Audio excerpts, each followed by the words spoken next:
বহুতখিনি মানুহৰ এটা আক্ষেপ থাকি গ'ল যে মই তেওঁক ৰাতি থাকিব নিদিলোঁ।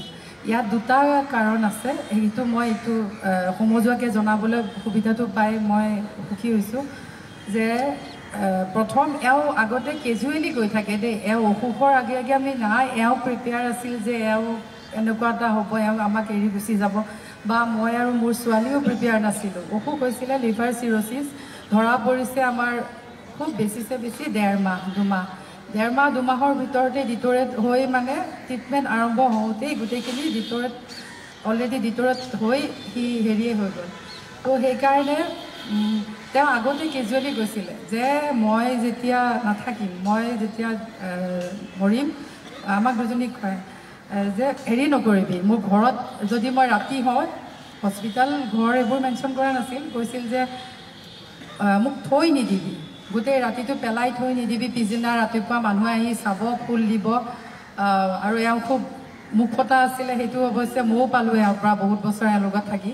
তো সেইটো কথা কৈছিলে যে কিছুমান সঁচাকৈ ভাল পোৱা মানুহ আহিব, কিছুমান ফেক মানুহ আহিব, এনেই চকু পানী টুকি কিবা দেখুৱাব, সেইখন নকৰিবি মোৰ লগত, আৰু মোক ট্ৰাকত উঠাই ঘূৰাই নুফুৰিবি, মোৰ লগত যাতে সেইবোৰ নকৰ। তো তেওঁৰ সেই ইচ্ছাটো, সেইটো তেওঁৰ শেষ ইচ্ছা নাছিল, সেইটো তেওঁ আগতেই কৈ থৈছিলে।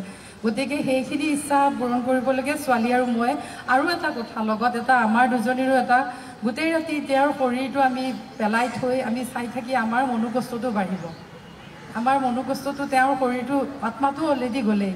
তো গতিকে শৰীৰটো যিমানেই চাই থাকিম সিমানেই কষ্ট হৈ থাকিব, মনোকষ্ট, যে পিছদিনালৈ থ'ব লাগিব। সেইকাৰণে আমি দুজনীয়ে ডিচাইড কৰিলোঁ যে নহয়, আমি ৰাতিয়েই কৰি পেলাম। তো সেইকাৰণে মই ক্ষমা খুজিছোঁ যিখিনি মানুহে ক'লে যে আমি এবাৰ শেষবাৰৰ বাবে দেখা নাপালোঁ। তো কিছুমানে বোলে এনেকুৱালৈ গুচি গৈছে যে কোনে কৰিলে এইটো কাম, তদন্ত কৰিব লাগে, এনেকুৱালৈও গৈছে সমুজ্জনদা, তদন্তলৈকো গুচি গৈছে আউট অফ বেছি ইমোশ্যন। কিন্তু মই সেইটো আৰু তদন্ত কৰিলে মোৰ ওপৰতে কৰিব লাগিব। মই সমুজ্জনদাক ইনফেক্ট সেইদিনা হস্পিটেলতে কৈছোঁ, দাদা নাৰাখোঁ ৰাতি, তেখেতে কৈছে ঠিক আছে আপোনালোকৰ কথা। তো গতিকে যিয়ে নহওক, যদি সেইটো কৰি মই মানুহখিনি, তেওঁক ভাল পোৱা মানুহখিনিৰ অন্তৰত আঘাত দিলোঁ, তাৰ বাবে মই ক্ষমা বিচাৰিছোঁ। আৰু এতিয়া মই অলপ সোনকালে যাব লাগিব, কাৰণ ছোৱালী আৰু মই অতি অকলশৰীয়া, তাৰমানে আমি দুজনীয়ে পৰিয়াল বুলিবলৈ গোটেই কামখিনি মই সেইদিনাখন 3 দিনৰ দিনা মইতো কথা কৈছোঁ, বেলেগ একো নাই, শুক্লেশ্বৰত নিজেই তেওঁৰ কাৰণে হল বুক কৰি থৈ আহিছোঁগৈ, কাৰণ কোনো মানুহ নাই মোৰ তাতে, মেন পাৱাৰ বুলিবলৈ কোনোৱেই নাই, পৰিয়ালো নাই, কোনো নাই, ছোৱালী আৰু মই কৰি আছোঁ। তো এতিয়াও মই অলপ এই শ্ৰাদ্ধৰ কামত অকণমান মই যাব লাগিব, মই পৰিয়ালক কোনো মোৰ লগততো নাই, গতিকে একো নাই বাৰু, তেওঁ আমাক দুজনীকে সেইখিনি শক্ত কৰি থৈ গৈছে যে তহঁতি কৰিব লাগিব যিকোনো কাম, পাৰিম আমি দুজনীয়ে নিশ্চয়। ঠিকে আছে, আৰু আপোনালোকৰ মৰম আশীৰ্বাদখিনি দেখি, আৰু এইখিনিতে এটা কথা, মই তেজৰ বাবে এপিল কৰিছিলোঁ নিউজ চেনেলৰ থ্ৰু, যেতিয়া তাতে ক'লে যে আমাক তেজ লাগিব, কাৰণ তেওঁক যথেষ্ট তেজ দিয়া হৈছিলে, তেজটোৰ পৰিমাণটো কমি গৈছিলে, ইণ্টাৰনেল ব্লিডিং হৈ আছিলে। তো তেতিয়া কৈছিলে যে আমাক একদম ড'নৰ লাগিবই। এতিয়া ক'ত পাওঁ হঠাৎ ড'নৰ আমি দুদিনত? তো কি কৰিলোঁ, ছোৱালীয়ে ক'লে যে তুমি নিউজ চেনেলৰ থ্ৰু দি তুমি এপিল কৰি দিয়া মা।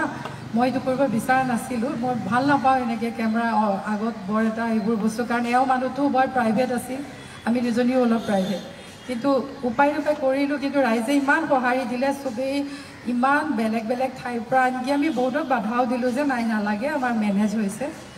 তো যিখিনিয়ে তেজ দিলে তেখেতসকলক মই মোৰ ছোৱালীৰ ফালৰ পৰা বহুত ধন্যবাদ। তেওঁলোকে যোন ভাই ককাই, যোন এওঁৰ বা ভাই হ'ব সেনেকুৱা, আমাৰো ভাই, তো ছোৱালী ককাই, সেইবোৰে যিখিনিয়ে দিলে, আৰু তেওঁলোকক আমাৰ শুক্লেশ্বৰত 27 তাৰিখে বুধবাৰে অনুষ্ঠানটো আছে, মৎস্যস্পৰ্শ, তেখেতসকলক মই এনেকৈয়ে মানে আমন্ত্ৰণ জনালোঁ, কাৰণ সুবিধা নাই তেওঁলোকৰ, ক'ত কোনে কেনেকৈ তেজ দিছে মই নাজানো। তো আৰু অসম বীৰ লাচিত যুৱ সংঘ, তেখেতসকলেও বহুত সহায় কৰিছে, তেখেতসকলকো মই এনেকৈ আমন্ত্ৰণ জনালোঁ। আহে যদি ভাল লাগিব, তেওঁৰ আত্মাই শান্তি পাব আৰু আমিও অলপ শক্তি পাম। এইখিনিয়ে মই ক'বলগীয়া আছিলে। ধন্যবাদ আপোনালোক সকলোলৈকে।